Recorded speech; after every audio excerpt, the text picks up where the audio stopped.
याद आ गई। एक और सुन लो, बहुत अच्छी कहानी है। एक कहानी और सुन लो।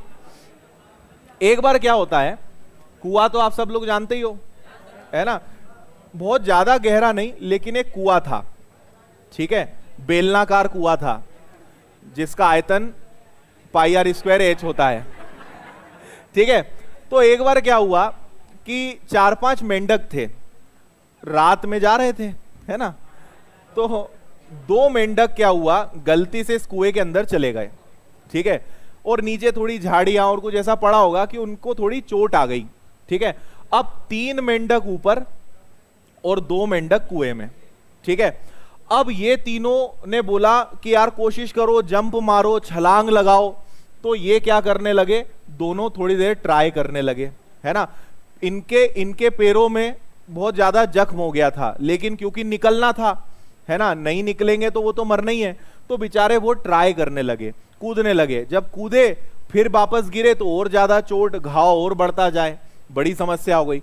अब इसमें से एक क्या हो गया, थोड़ी देर ट्राई करने के बाद थक गया कि यार अब तो चेन से मरना ही ठीक है, अब और क्या करें भाई, ऊपर जंप ही नहीं मारते बन रहा है, यहां तक पहुंच रहे हैं और वापस नीचे आ रहे हैं, गिर रहे हैं तो और ज्यादा घाव बढ़ रहा है। तो एक ने तो क्या कहा कि मुझसे तो नहीं हो पाएगा। एक भाई साहब लगे रहे, वो लगे रहे, खून लगातार निकल रहा है, लगे रहे। ऊपर वाले भी बोल रहे हैं। अब ऊपर वालों ने पहले तो हौसला बढ़ाया कि आ जाओ जंप मारो। अब जब उन्होंने देखा कि यार अभी तो तुम बहुत नीचे हो, इतना ऊपर कूद ही नहीं पाओगे, और अगर ऐसे कूदे तो बाहर निकलो ना निकलो ऊपर जरूर निकल जाओगे, क्योंकि घाव तुम्हारा बढ़ता जा रहा है, खून लगातार बहता जा रहा है ना। तो अब ये लोग क्या करने लगे, अब उसको मना करने लगे कि अब मत कूद, एक हार मान चुका है, तू भी हार मान जा और अब नीचे ही रहे और चैन से मरो, इतनी दुख वाली मृत्यु क्यों प्राप्त कर रहे हो, है ना। इतने घाव और इतने जख्म और इतनी पीड़ा वाली मृत्यु मत लेकर जाओ।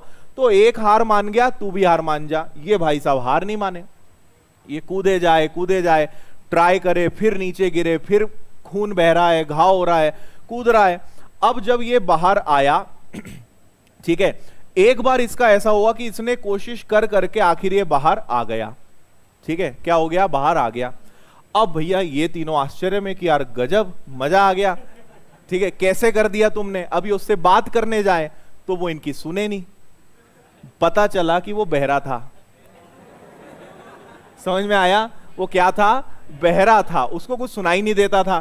तो ये लोग जब बोल रहे थे, इशारे कर रहे थे कि मत आ, तो वो क्या समझ रहा था, ये मेरे को और उत्साहित कर रहे हैं कि आ जा, है ना। तो ये बेचारा लगातार ट्राई करते रहा और जो सुन रहा था वो हार मान गया। और यही अपने साथ होता है ना।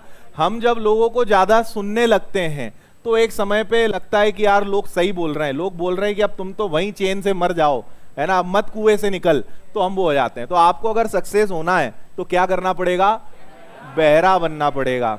देखो वैसे भी सफल लोगों को पागल बोला जाता है ना। जो लोग दुनिया में बहुत अच्छे मुकाम पे हैं, जिन्होंने एक्स्ट्रा ऑर्डिनरी काम करा है, वो समाज की नजर में, दुनिया की नजर में क्या होते हैं, पागल। पहले वो पागल सिद्ध किए जाते हैं, पहले उन्हें पागल कहा जाता है, और जब उनको पूरी दुनिया मान जाती है फिर लोग उनको एकदम आसमान में उठा देते कि वाह यार हमें तुम पे गर्व है। आज आपको लोग क्या बोलते हैं, सरकारी नौकरी नहीं निकलती, सरकारी नौकरी नहीं मिलेगी, हमारे 2-4 ऐसे रिश्तेदार हैं, उदाहरण है, जिनका कुछ नहीं हुआ और तुम्हारा भी कुछ नहीं हो सकता। लोग तुम्हें यही बोलेंगे।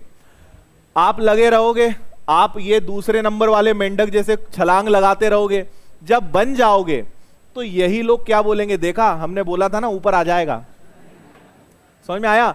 वो लोग जो आज आपको बोल रहे हैं कि तेरा कुछ नहीं हो सकता, बाद में पूरा क्रेडिट भी वो लेके जाएंगे और बाद में क्या बोलेंगे, हमने तो पहले ही बोला था कि तू कुछ ना कुछ तो करके बताएगा ही, है ना, तुम कुछ ना कुछ बनोगे, ये हमको पहले से पता था।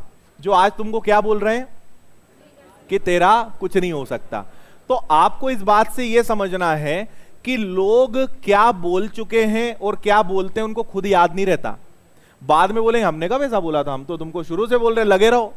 आप बोलोगे यार गजब के लोग हैं, पलटी मार गए। तो लोग बोल के आगे बढ़ जाते हैं, समझदार लोग सुन के बात निकाल देते हैं, और जो थोड़े भावुक लोग होते हैं वो बातों को दिल में बैठा लेते हैं कि इसने ऐसा कैसे बोल दिया। समझ में आया। जब बोलने वाला बोल के भूल गया तो सुनने वाले को भी सुन के